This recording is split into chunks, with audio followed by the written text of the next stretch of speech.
Today we're meeting with Dr. Masri. Now, Dr. Masri is a board-certified plastic surgeon who has been practicing medicine in South Florida for almost 20 years. His surgical skills are derived from his comprehensive training in both general and plastic surgery. He has a rare distinction of holding dual certifications from both the American Board of Plastic Surgery and the American Board of Surgery. He is also a fellow of the American College of Surgeons. Dr. Masri, thank you very much for joining us on the program today. Thank you very much for having me. Well, we're going to talk today about breast reduction and more in general, the general common practices of breast reduction. First of all, I'm sure our audience has some questions about your history. And let's start with, how many breast reductions do you typically do in a week, and how many have you done over your career? I would say that breast reduction procedure is something that is probably one of the most popular procedures of our practice. Over the years, I've had extensive experience with breast reduction, extending from my residency on to now in my professional practice. I would say in a regular week, we could probably do 4 breast reductions pretty easily. But for the most part, I would say the range of breast reductions really, it just depends on everything from the time of the year to what's coming in the door. But most cases, it's about anywhere from 25 to 100 breast reductions a year, and over my experience, I've probably done over 1,000. And Dr. Masri, who would be a typical candidate for breast reduction, and what makes somebody a good candidate for that? And obviously, are there some people that just it wouldn't work for? Maybe you could elaborate on that as well. Most people who present for breast reductions are people who are usually symptomatic. Large breasts can create a lot of discomfort and pain, typically around the shoulders, around the neck. It's also responsible for a lot of irritation underneath the skin on the lower parts of the breast. The requirement to wear very constricting, tight bras is also a problem with women with large breasts. So by and large, most women who present with complaints of large breasts have other associated symptoms. And in most cases, it's not all just a cosmetic consideration. It's more of a functional consideration. And what's the recovery like? Recovery from breast reduction surgery is, I think, relatively straightforward. Most women experience a little discomfort immediately post-operatively, but the recovery is in most cases about a week. And what's the general goal of breast reduction? What are you trying to accomplish? And I should also mention a common question that comes in is, would a bra still be required immediately or even long term? I think the goal of breast reduction surgery is to alleviate some of the symptomatology related to large breasts. In the breast reduction procedure, we remove skin and breast tissue to decrease the volume of the breast. And by decreasing the volume of the breast, we're also able to improve the shape of the breast and improve the location and the relationship of the nipple areolar complex to the relationship of that to the breast itself. Now, by doing this procedure, we effectively lift the breast. So we lift the breast, we're improving shape of the breast, and we're also improving the projection of the breast. So these are all the goals of the procedure that really bras are used to emulate. Bras are used to create all of those characteristics of a breast. So having the breast reduction procedure doesn't necessarily mean that you can go without a bra, but I think that in most cases, the supportive features necessary or that bras are used for are and somewhat eliminated from having a breast reduction. Now, a lot of variables are necessary to decide whether or not you still need a bra or you would still need to wear a bra after a reduction. And I think that's primarily just a matter of personal preference. Mm-hmm. And it's also related to a lot of the amount of breast tissue that's been removed, the size reduction essentially related to the procedure. So Dr. Masri, do you have to do this in a hospital, or where do you perform this surgery? It really depends. A lot of factors are considered. The Your overall medical condition is a very important consideration. There are breast reductions that can be done or performed in an office setting without a problem. However, most people who present with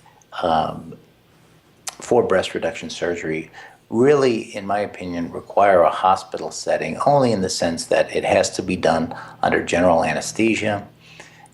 In doing so, general anesthesia, some people postoperatively have problems related to nausea, vomiting. They may have some discomfort that's just not alleviated with simple oral medications, may require some IV medication. So in some cases, again, we take this on a case-by-case basis. Uh, People may require overnight hospitalization, but most of our procedures are done in the hospital. I think that there's a certain safety index related to having procedures performed in the hospital. Typically, procedures that require removing large amounts of tissue and that may or may not be uncomfortable postoperatively. And so now that we're in a hospital, what about covering the cost? I mean, will insurance cover the procedure? In most cases, breast reduction surgery is covered by insurance. Hmm. Now, this depends on the insurance companies and the policies related, to this coverage. However, based on the symptomatology of patients presenting for this procedure, insurance companies, there are criteria related to medical necessity, which insurance companies do request. And obviously, people with symptoms related to large pendulous breasts do qualify as medical necessity. The, the authorization process is something that we have a lot of experience in, but insurance changes, every month. Insurance companies make new decisions, but we work with patients and insurance companies to try to make sure that if your policy does provide coverage for this procedure, that we definitely do it through the insurance. So, Dr. Masri, getting to maybe a little bit more about shape and time. So, if there's weight gain or weight loss, what will happen to the shape and size of the breast? Will it actually grow and shrink according to personal shape of the body? Well, yes, it will. In As we age, our breast volume gets replaced, our breast tissue gets replaced with fatty tissue. And that fatty tissue is definitely sensitive to the effects of weight loss and weight gain. So, for example, a woman with large breasts in her 40s who has gained a lot of weight will find that that weight distribution is probably going to go, to a certain percentage in her breasts. Now, in the same patient with weight loss, she'll probably see a significant weight loss from her breasts as well. That I really believe that it's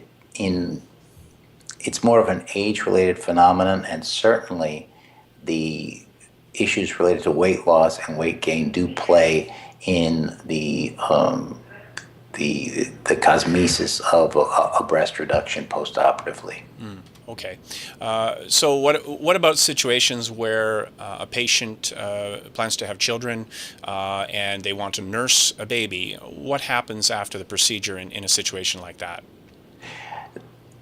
That's a very common question, and the way that I answer that question is more related to the fact that when you're doing this procedure, you're not affecting the ducts on the nipple areolar complex that provide milk to the baby. Now, you're reducing the volume of breast tissue that ultimately leads into those ducts that provide the milk to the baby. But the real issue is that functionally you should be able to breastfeed. However, in some cases, you are unable to produce enough milk to satisfy the baby. There have been studies to show that women overall who have any type of breast procedure, whether it's a reduction, whether it's an augmentation, or whether it's just a breast lift, statistically, and they've done studies on this, just choose not to, for personal reasons, breastfeed. But it doesn't necessarily mean that you can't physiologically breastfeed. And for the screening purposes of breast cancer, for example, is it more difficult to detect masses after a procedure like this? The procedure is, in most cases, done on women over the age of 35. Now, certainly there's a younger population who have breast cancer, who have breast reductions. However, for women who are closer to the age of 40, we always request a preoperative screening mammogram.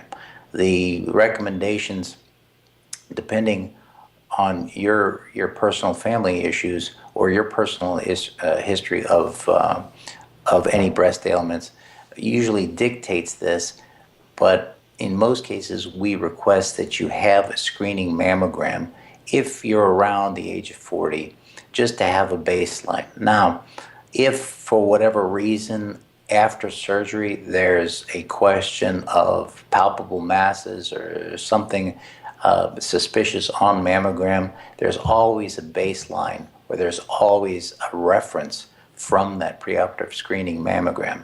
Now, just having a breast reduction in and of itself does not mean that there is a possibility of changing the architecture of the breast such that a mass is not detectable by radiographic studies. What it does mean is only that if there is anything suspicious on mammogram, that in this day and age, radiologists and breast surgeons are very aggressive about performing additional studies. But that's whether you had a breast reduction or you had any or nothing done. It's just in this day and age, if there are suspicious findings on a breast exam, that they can be evaluated in a number of different ways, so it shouldn't be a concern. Oh, that clarifies that point very well. So what about risks? What kinds of things can go wrong, and what are some of the preemptive or the preparing steps in order to reduce, let's say, for the risk of infection or what have you? Can you maybe elaborate a bit on that? Yes, I think those are very important considerations. And that's why preoperatively we really assess your past medical history, your past surgical history. Some complications typically occur with people who are not basically at their peak medical status. I would say that the biggest concerns for me are people who smoke. Smokers run a higher risk of developing wound infections.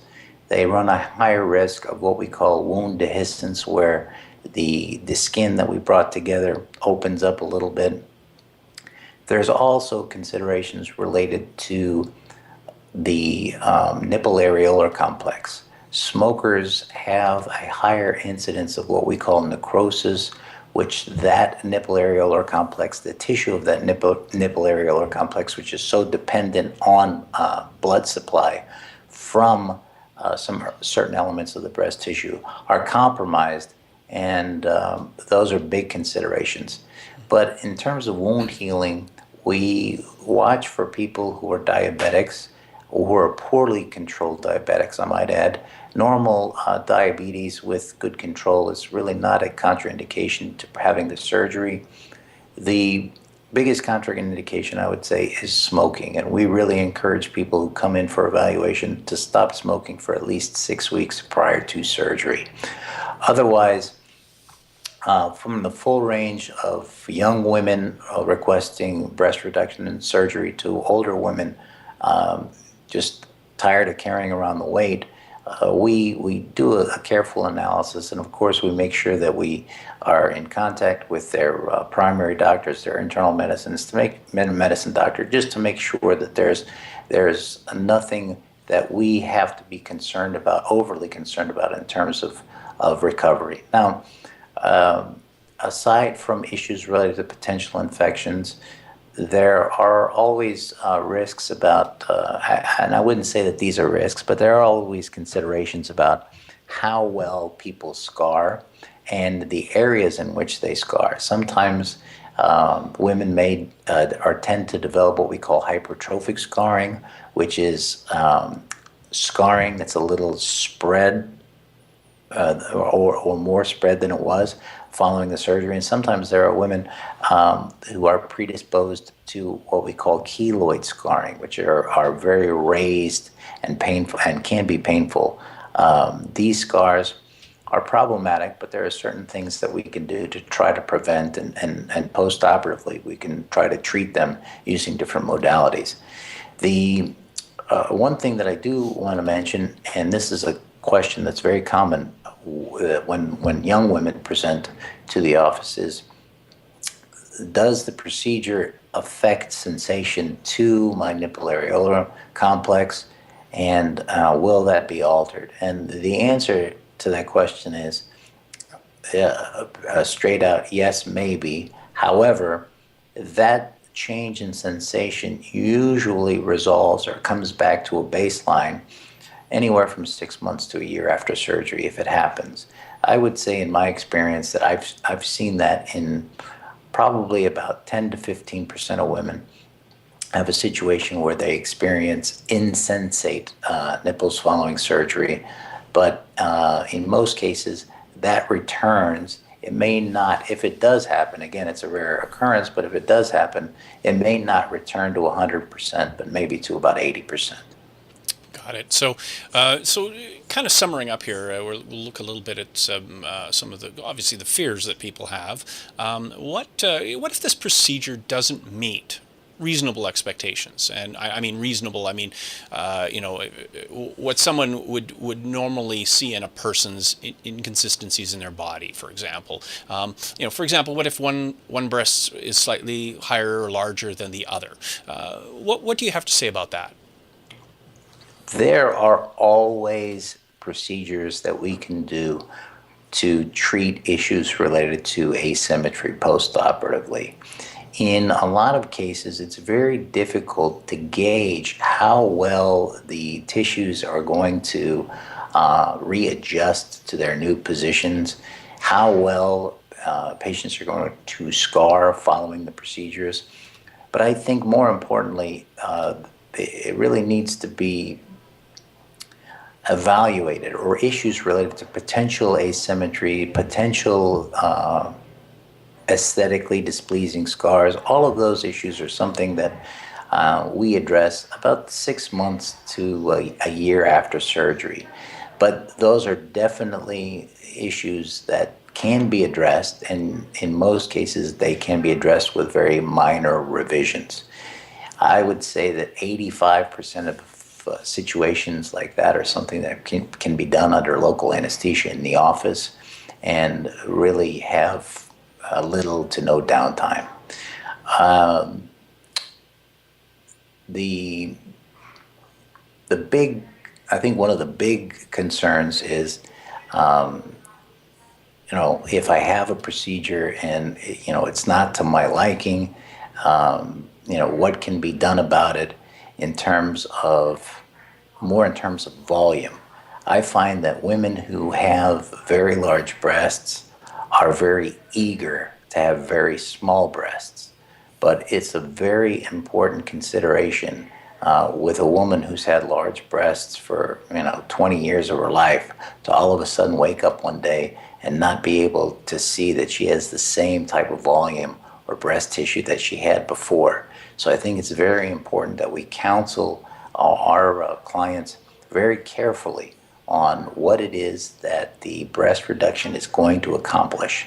Overall, it's very important to understand as well that in all of plastic surgery, every procedure that we do, from facelifts to neck lifts to tummy tucks to liposuction, studies have shown, and these aren't our studies, but these are actual scientific studies that have been published, in all of plastic surgery, breast reduction procedures provide the highest satisfaction ratings to people who have them. And that really goes without saying when you see a woman who's complained so long for having neck pain, back pain, shoulder pain, irritating bra strap injuries, superficial skin infections related to these large pendulous breasts.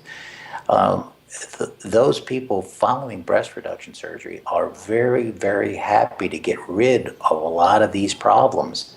And it becomes a situation that it's not only a functional improvement in their lifestyles, but they're always very, very happy with an aesthetic improvement of their breasts and the way that they're able to wear their clothes better and they're able to find clothes that fit. That's a very common phrase that after breast reduction is that, oh, wow, now I can buy clothes that fit. So now I'm going to spend a lot more money than I thought I was initially. So, I think breast reduction surgery, and I've seen it just based on the number of breast reductions I've been involved with over the years, it is the most satisfying and rewarding procedure, not only for myself, but for the patients who have the procedure. So, kind of in summary, is there anything that a patient needs to do or needs to know to prepare for this? And maybe, as a closing comment, maybe offer your suggestions to a would-be patient. I think preparation for breast reduction isn't something that happens overnight. I think that there's a lot of psychological preparation involved. And again, that relates back to what I mentioned previously about the fact that here you're looking at yourself a certain way, you're buying clothes a certain way, you're buying bras a certain way, and then the next day that's completely changed. Most people who come into the office for a breast reduction procedure trying to find out more information about breast reduction procedures already know from somebody who's had it done before, a relative or a friend who's had it done before. So they kind of know of the experience. I think the important thing in terms of preparation is when you're discussing possible breast reduction with your doctor, you want to make sure that it's something that you're really looking to, I don't want to say looking to improve your life, but you want to make sure that it's something that you've decided that there's no other way to deal with your large breast issue. Now, what do I mean by that? Well, it's certainly, we talked about how weight loss and weight gain affect your breasts. If you're looking to have a breast reduction to lose weight, certainly you are going to lose weight from the procedure. But if you come in with large breasts and you've progressively gained weight over the last 5 years, one of my comments is typically, well, how would your breast look if you lost 10, 20 pounds? Do they look any different? And oftentimes I see somebody who looks at me and says, well, you know what? I don't know. That could be something. So there is no replacement for a good balanced diet and exercise. And if you are in your, I'm not going to say your best health. But if you were in a healthy situation and you still have large symptomatic breasts, then it's definitely something to consider. Well, Dr. Masri, as always, it's great having you on the show explaining and demystifying a lot of the topics related to cosmetic surgery. Thank you once again for joining us today. Thank you very much for having me. Appreciate the opportunity.